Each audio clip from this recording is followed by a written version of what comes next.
Child Custody Evaluators. How can I get your license revoked if you have indemnity from prosecution for your ignorance and incompetence?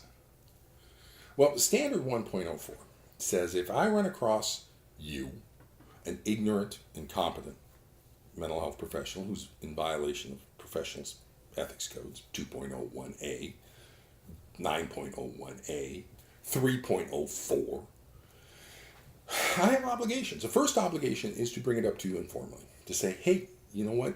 You don't really know what you're doing. You should really learn what you're doing.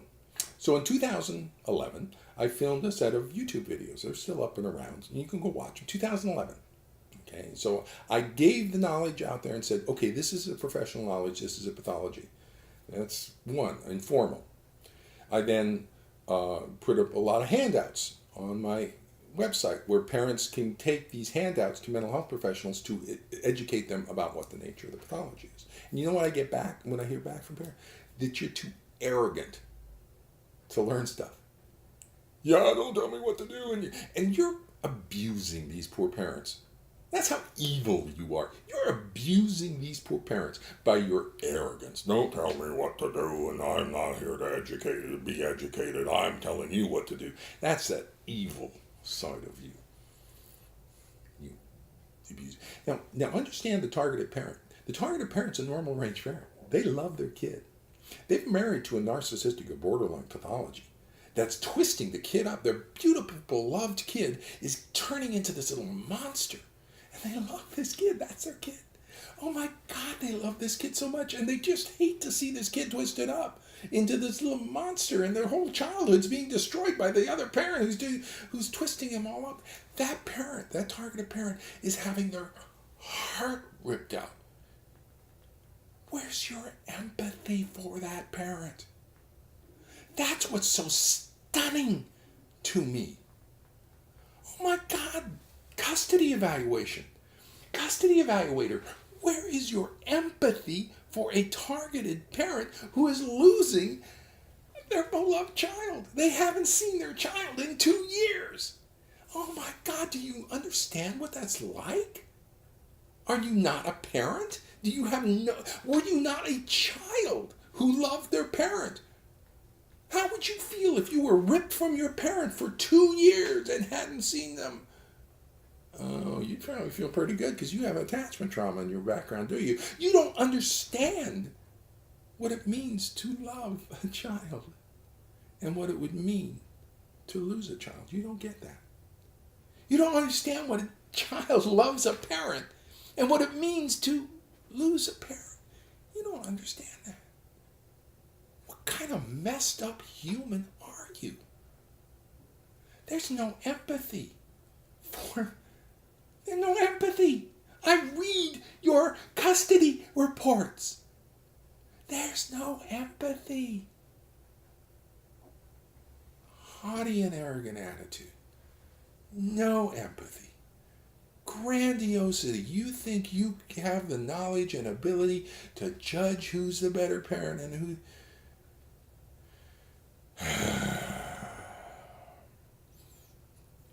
1.04. Informal resolution. I wrote a booklet called Professional Consultation for targeted parents to provide to mental health professionals describing the pathology. I have fulfilled my obligation under Standard 1.04 of the APA Ethics Code. Now, if it says in Standard 1.04, moving to Standard 1.05, if the efforts at informal resolution have not been productive, have not resolved the issue under Standard 1.04, which it hasn't. I've been putting information out there. I wrote Foundations 3 years ago. The information's out there. I've got handouts. I've got booklets. There's no excuse for you not to have acquired the information on the attachment system then. In the 3 years since Foundations, there is absolutely zero excuse. So now you're in violation of 2.03 as well on not maintaining competence. So you got 4 ethical code violations. Flat out. You're assessing an attachment pathology without having any training, background, or experience in attachment. That's a violation of 2.01a. And because of that, your assessment's inadequate, which is a violation of 9.01a. Because of that, you're harming and destroying families, which is a violation of 3.04. And then you're refusing to acquire knowledge about the attachment system, which is a violation of 2.03. So I got 4 ethical code violations. I'm a clinical psychologist. I'm looking at you. Custody evaluations. Every single custody evaluator. All of you. And I'm looking at all of you saying you're in violations of 4 ethical code standards. I've done 1.04, informal resolution. I've done that. Met my standard. Now we're moving on to 1.05. Read it. Read 1.05. Read what I'm supposed to be doing now. I'm supposed to take it up to the next highest level. Organizational, whatever the oversight boards or oversight people are. So who are the oversight people for you? Your licensing board and the American Psychological Association. Those are the appropriate places to take this. So you know what I did? I wrote a petition to the APA, and it's signed by 20,000 parents accusing you of being ignorant and incompetent. Go read. It's still up there. You can go Google, change.org. It's under parental alienation. Boop, pops up. Go Google it. Go read. It's also on Amazon. Oh my God, you can buy the petition to the APA on Amazon. Go buy the booklet. Just read what I'm saying. Okay. Because this is an allegation against you. You think it's about something else? No. This is about you. All you child custody evaluation, Article 3 of the petition to the APA is about you. Yeah. It's a violation. Violation 2.01a, 9.01a, 3.04, 2.03. And I'm actually saying in the petition that you have to have 4 domains of knowledge. You have to know the attachment system, personality pathology, family systems, therapy, and complex trauma. That's true. That is true. You should know that. But right now in this video, I'm just working the first one.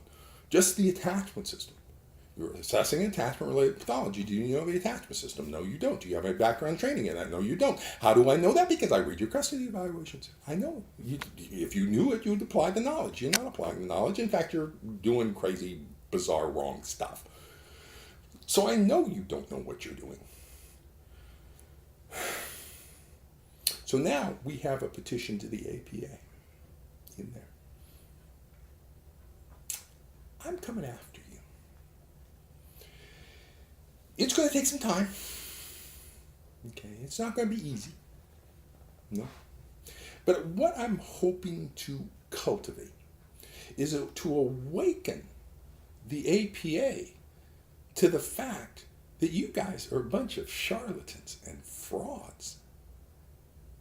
That you're destroying families because of your profound ignorance and stupidity. That you are not taking the initiative, the effort, anything to learn anything about the attachment system or family systems. Or you're preying on vulnerable children and families to make your 30 pieces of silver. And when the APA wakes, what I'm going to be suggesting they do is going to the licensing boards. And I'm going to be suggesting that the licensing boards just do a blanket review of all child custody evaluators. All of you. Every single one of you. You're easy to identify. Just go to the court records and get a list of who you are. And then all we want to know, the licensing board, all it wants to know is they're going to meet with you for an hour and say, show us on your Vita where you got your background training and education in the attachment system. If you don't have it, they're going to sanction your license and require you to get 20 hours of training in the attachment system. Yeah, that's what we're going to do. That's where we're going. Doo-hoo. You got to wake up the APA. We got to get them on board. They'll become the allies of the targeted parents. They'll start to do these. And then once the APA awakens, we're going to use the APA, the credibility of the APA, to then turn to the licensing boards and get a 50-state review of you. That's my goal. So I set about this in 2009. Okay, so I've been working on this for almost a decade. I've been coming after your license for a decade now. And we're getting pretty close. We're reached a point where I'm letting you know I'm coming out for your license. I can't do it directly because you got that stupid indemnification. I might try to challenge that though, as to whether this level of profound fraud is covered by your indemnification. Maybe they'll decide, no, we're saying normal kinds of professional practice, but you are so stupid, you are so incompetent, you have no knowledge whatsoever that this is not covered by your indemnification, so then you are vulnerable to a malpractice lawsuit. Wouldn't that be exciting for me? If I can make you vulnerable to a malpractice lawsuit.